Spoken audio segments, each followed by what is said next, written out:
All right, let's dive right in. Today, we're going to take a look at a modern text that, at first glance, might seem like complete and utter chaos. But what if I told you there's a hidden structure, a deeper meaning just waiting to be uncovered? Our job here is to apply some serious analytical tools to see what's really going on beneath the surface. So, let's get started. Okay, so here's the text we're working with. It kind of just hits you, right? The repetition, the rhythm, it's aggressive. It doesn't follow any of the rules you'd expect from a normal narrative. It's almost like it's challenging us, daring us to find any sense in it at all. And this brings us to the big question, doesn't it? Are we just looking at some random, meaningless words, or is there actually a code here, something complex that we need to crack? I'm betting it's a code, and that's exactly what we're going to try and prove. To start, we need to approach this the right way. We're not going to just dismiss it as noise. Instead, we're going to treat this thing like a genuine modernist puzzle, one that is absolutely worthy of a deep, serious investigation. You can see the challenge right away. It's built on just extreme repetition, and the vocabulary is so small it's almost minimalist. These two things make it really hard to understand. But honestly, that's also what makes it so incredibly fascinating to dig into. So, where do we even begin? Well, let's start by breaking this thing down into its most basic building blocks. We're going to need to do a little quantitative analysis. Basically, just count the words and phrases to see what the author is really working with here.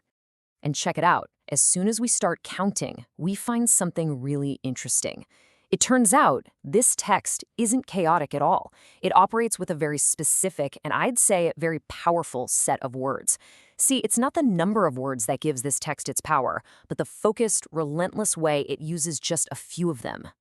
Now, this chart makes it all crystal clear. Look at how the word HIIT just completely dominates everything. It's the undisputed star of the show.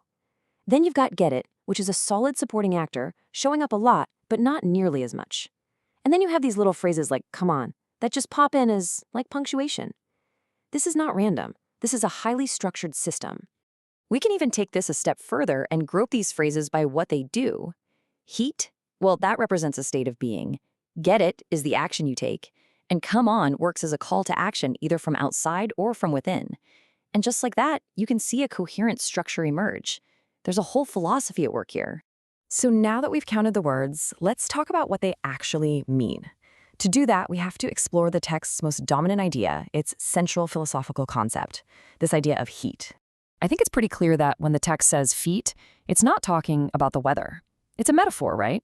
It's that feeling of being in the zone, a state of intense focus, and almost primal drive. It's the engine of momentum that powers this entire thing. So heat is both the goal and the process of getting there. And this pattern, this relationship between the state of being, heat, and the mode of action, get it, it's almost hypnotic. It creates this unbroken, relentless cycle that defines this world. For most of the text, this is everything. It's a closed loop. But then, something changes. All of a sudden, there's a deviation. An unexpected crack appears in this perfect, repetitive pattern. And it's right here, in this moment of rupture, that the text reveals its deepest layer of meaning.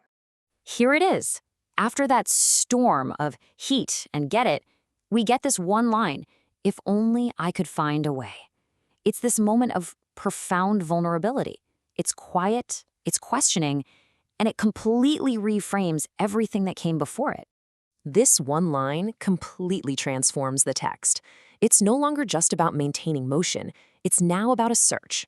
The speaker, who was trapped in this cycle, now expresses this desire for a way out, a solution, some kind of meaning. This is a classic existential turn, happening right here in the narrative. So, what does this search look like? This final section is all about exploring the story that this pivotal moment creates and what it might suggest about the text's ultimate message. You can actually map this whole journey out into 4 clear stages. It starts with just mindless, repetitive action.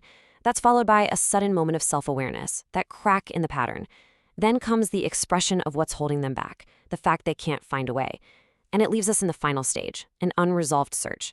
The text dives right back into heat, but now that repetition feels different.